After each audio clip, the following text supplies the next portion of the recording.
একটি খুব সুন্দর জঙ্গলে টুনি ও তার দুই মেয়ে একসঙ্গে বসবাস করত। তার একটি বাচ্চার নাম ছিল রানী আর অন্য একটি বাচ্চার নাম ছিল গুড্ডি। একদিন গুড্ডি তার মাকে বলে, মা মা আমরা কেন অন্য জঙ্গলে যাই না? আমরা কেন শুধু এই জঙ্গলের মধ্যেই পড়ে থাকি আর অন্য কোনো পাখির বাচ্চার সঙ্গে আমাদেরকে খেলতেও দাও না? কেন মা, কেন তুমি আমাদের সঙ্গে সবসময় এমন কেন করো মা?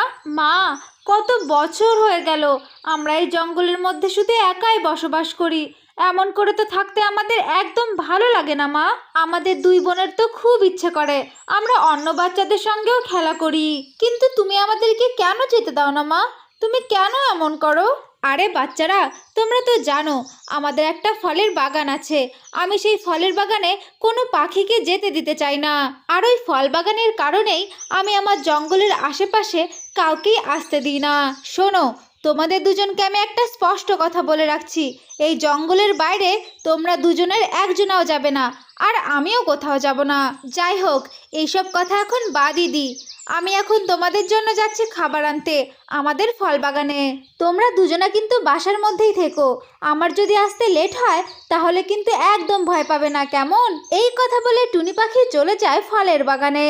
আরে বাহ, আজ তো দেখি আমার ফলের বাগানে অনেক ফল ধরেছে। আমি এখান থেকে ফল নিয়ে আমার বাচ্চাদেরকে খেতে দেব। আমার বাচ্চারা যদি এই ফল রোজ খায় তাহলে তো ওরা অনেক সুস্থ থাকবে। আর তাছাড়াও আমার বাচ্চা দুটো তো বাসা থেকে বাইরেই যায় না, যে বাইরের অন্য কোনো খাবার খেয়ে শরীরটা অসুস্থ হবে এমনটা তো কখনোই হবে না। আমি আমার গাছ থেকে রোজ দিন ফল তুলে নিয়ে যাব আর আমার বাচ্চাদেরকে খাওয়াবো। তাহলে তো ওরা সুস্থ থাকার পাশাপাশি অনেক স্বাস্থ্যবানও থাকবে। না না, এত কথা বলাটা ঠিক হবে না। আমি বরং আমার বাচ্চাদের জন্য ফল নিয়ে বাড়িতে চলে যাই। এই কথা বলে টুনি পাখি সেইখান থেকে দুটো ফল নিয়ে তার বাড়িতে চলে যায়। এই নাও বাচ্চারা, আমি তোমাদের জন্য ফল নিয়ে এসেছি। এই ফল দুটো এখন তোমরা দুজন খেয়ে নাও। এরপরে টুনির বাচ্চা দুটো সেই ফলগুলোকে খেয়ে নেয়। মা মা, আমরা দুজন তোমার কথা মতো ফল দুটোকে খেয়ে নিয়েছি। এখন আমরা বাইরে যেতে চাই, আমরা বাইরে গিয়ে খেলা করতে চাই। মা মা, আমরা দুজন ওই সুন্দরী আন্টির বাড়ি যেতে চাই মা। ওনার একটা বাচ্চা আছে, আমরা ওর সঙ্গে খেলা করতে চাই, আমাদের যেতে দাও না মা। মা, তুমি একদম চিন্তা করো না, আমি একা যাব না, আমার সঙ্গে আমার বোনও যাবে, আর আমরা গিয়ে অনেক খেলাধুলা করব। তারপরে একটু টাইমের মধ্যেই আমরা ফিরে আসব। কি বললি তুই গুড্ডি? তুই সব সময় বারবার এই একই কথা কেন বলিস বলতো? আমি তো তোদের অনেকবার বলেছি যে বাড়ির বাইরে যাওয়া যাবে না। তোরা শুনে রাখ আমার কথা, এই জঙ্গলের পাখিরা কিন্তু মোটেও ভালো নয়। ওরা জঙ্গলে যায় আর খুঁটে খুঁটে নোংরা থেকে দানা খুঁটে খায়। ওদের তো দেখলেই ঘেন্না করে। তোরা কিভাবে ওদের সঙ্গে খেলতে চাস বলতো? আর তোরা তো আমাদের কাছে সুস্বাদু ফল খাস, যা ওদের কাছে নেই। তাই ওদের স্ট্যাটাস আর আমাদের স্ট্যাটাস তো অনেক আলাদা। তুই আমার কথা মন দিয়ে শুনছিস তো গুড্ডি? এরপরের থেকে কিন্তু এইসব কথা আমাকে আর কখনো বলবি না। এই রানী রানী, শোন, একটা কথা তোকে আমি বলে রাখি, তুই তো দিদির দিকে একটু খেয়াল রাখিস, ও যেন বাইরে কোথাও না যায়। আর যদি কোথাও যেতে যায় তাহলে কিন্তু তুই আমাকে বলে দিবি, কেমন? ঠিক আছে মা, তুমি একদম চিন্তা করো না, আমি দিদির খেয়াল খুব ভালোভাবেই রাখবো। ঠিক আছে তাহলে, আমি কিন্তু গুড্ডির দায়িত্ব তোর কাছে দিয়ে গেলাম। এখন আমি যাচ্ছি বাড়ির বাইরে, আমার অনেক কাজ আছে, তাই তুই ওকে দেখে দেখে রাখবি, কেমন? এই কথা বলে টুনি পাখি সেইখান থেকে চলে যায়। এইদিকে গুড্ডি তার বোন রানীকে বলে, আরে রানী বোন, মা তো চলে গেছে, চল আমরা এই সুযোগে সুন্দরীর মাসির বাড়িতে চলে যাই। চল না রে বোন, ওনার বাসায় তো আমাদের মতনই একটা বাচ্চা আছে, আমরা ওর সঙ্গে অনেক খেলাধুলা করব। চল না বোন, বাড়ি থেকে থেকে আমার একদম ভালো লাগে না, খুব বোরিং লাগে। হ্যাঁ রে দিদি, তুই তো একদম ঠিক কথাই বলেছিস। আমরা দুজন বাড়িতে বসে বসে বড্ড বোর হই, মা তো আমাদের কোথাও যেতেই দেয় না। চল আমরা এখান থেকে চলে যাই সুন্দরী আন্টির বাড়ি, আর মা চলে আসলে তো আমাদের দুজনকে যেতেই দেবে না, তাই চল তাড়াতাড়ি আমরা চলে যাই। এই কথা বলে ওরা দুজন চলে যায় সুন্দরীর বাসার কাছে। তখন সুন্দরী ওদের দুজনকে দেখে বলে, আরে তোমরা দুজন এখানে কি করছো? আর তোমরা দুজন যে আমার বাসার কাছে এসেছো, তোমার মাকে বলে এসেছো তো? না গো সুন্দরী মাসি, আমরা বলে আসিনি।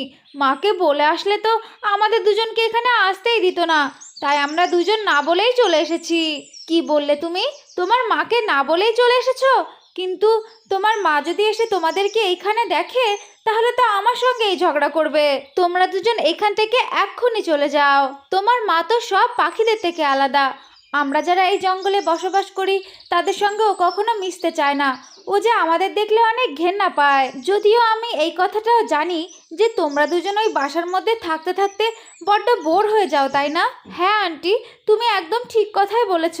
ওই জন্যই তো আমরা দুজন মাকে না বলে তোমার বাসার কাছে চলে এসেছি তোমার বাচ্চাটার সঙ্গে খেলবো বলে। আচ্ছা ঠিক আছে, তোমরা দুজন যখন এখানে চলেই এসেছো তাহলে যাও, তোমরা খেলাধুলা করো। সে তোমার মা যদি আসে তাহলে তোমার মাকে আমি দেখে নেব। এখন তোমরা তিনজন যাও তো, গিয়ে অনেক খেলা করো। অন্যদিকে টুনি পাখি তার বাসায় ফিরে আসে আর বাসায় এসে দেখে তার দুই বাচ্চার একটা বাচ্চাও নেই। এই দেখে টুনি একা একাই বলতে থাকে, আরে এরা দুজন কোথায় চলে গেল? এরা তো বাসার মধ্যে নেই। তাহলে নিশ্চয়ই আমার মনে হয় ওই সুন্দরীর বাসায় চলে গিয়েছে। ওরা তো তখন বলছিল যে আমরা সুন্দরীর বাসায় যাব, ওর বাচ্চাটার সঙ্গে খেলা করব। আমি তো ওদের দুজনকে তোতা পড়ানোর মতো পড়িয়ে গেলাম যে বাসা থেকে বাইরে বেরোনো যাবে না। ওরা তা সত্ত্বেও বাসা থেকে বাইরে চলে গেল। আমার মনে হয় ওই সুন্দরীই আমার বাসায় এসেছিল আর আমার মেয়ে দুটোকে ভুলিয়ে ভালিয়ে তার বাসায় নিয়ে গেছে খেলা করানোর জন্য। আমি জানি আমার বাচ্চা দুটোর সঙ্গে খুব ভালো ব্যবহার করে ও নিশ্চয়ই আমার ফল বাগানে যেতে চায় আর আমার গাছের ফল খেতে চায়। কিন্তু আমি সুন্দরীর মনের এমন ইচ্ছা কখনোই পূরণ হতে দেব না। না, এত কথা বলে কোনো লাভ হবে না, না হলে যে যেতে যেতে অনেক লেট হয়ে যাবে। আর ততক্ষণে আমার বাচ্চা দুটোকে পটিয়ে পাঠিয়ে ওই ফল বাগানে নিশ্চয়ই চলে যাবে।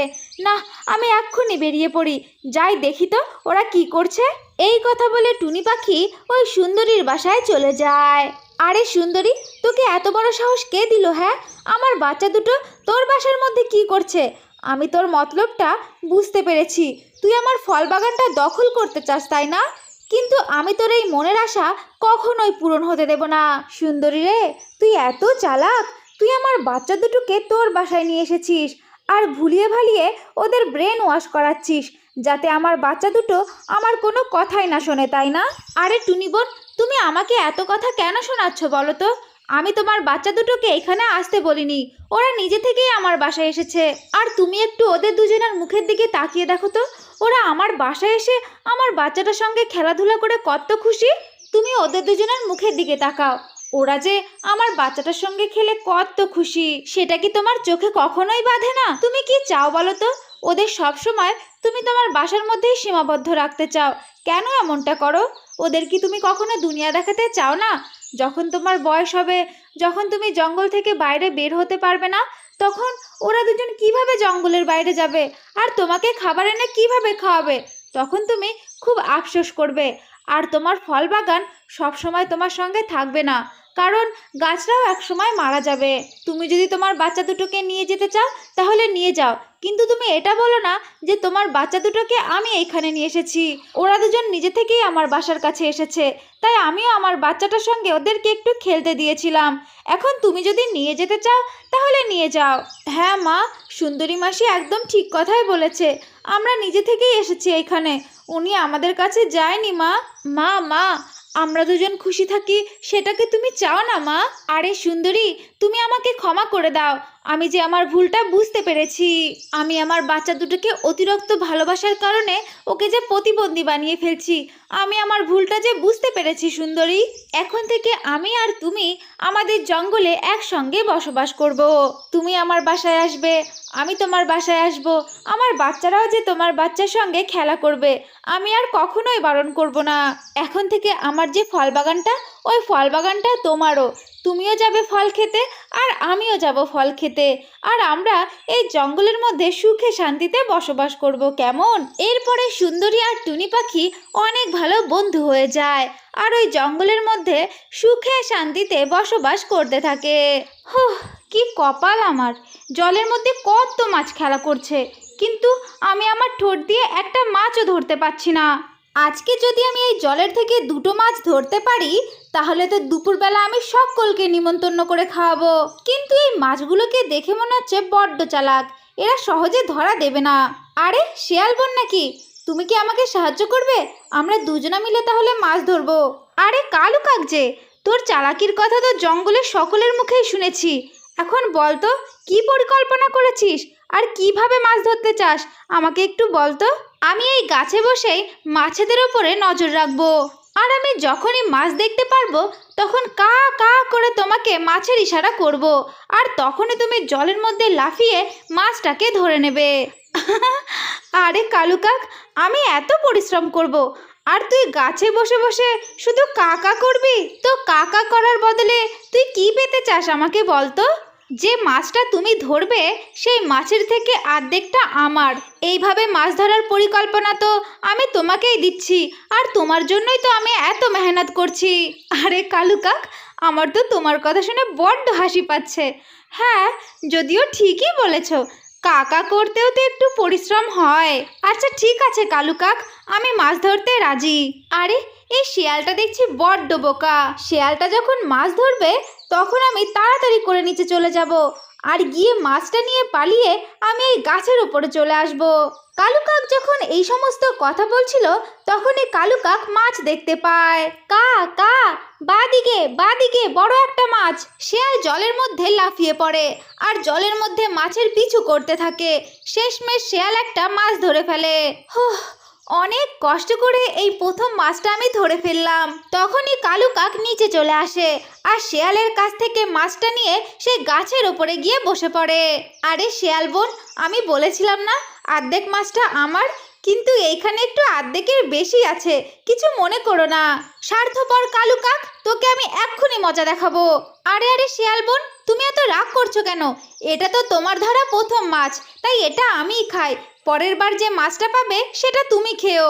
এরপরে শিয়াল মাছ ধরতে সেই জলের মধ্যে নামে, কিন্তু কোনো মাছ না ধরেই উপরে উঠে আসে আর একটা পাথর রেখে দেয়। কালু কাক যখনই মাছ নেওয়ার জন্য নিচে আসে তখন সে পাথরের সাথে ধাক্কা খায়। উই মা, এটা কি হয়ে গেল? আমার যে দাঁত ভেঙে গেল। আরে কালু কাক ভাই, তুমি যেমন কর্ম করেছো ঠিক তেমনই ফল পেয়েছো। এখন নাও, কা কা করতে থাকো।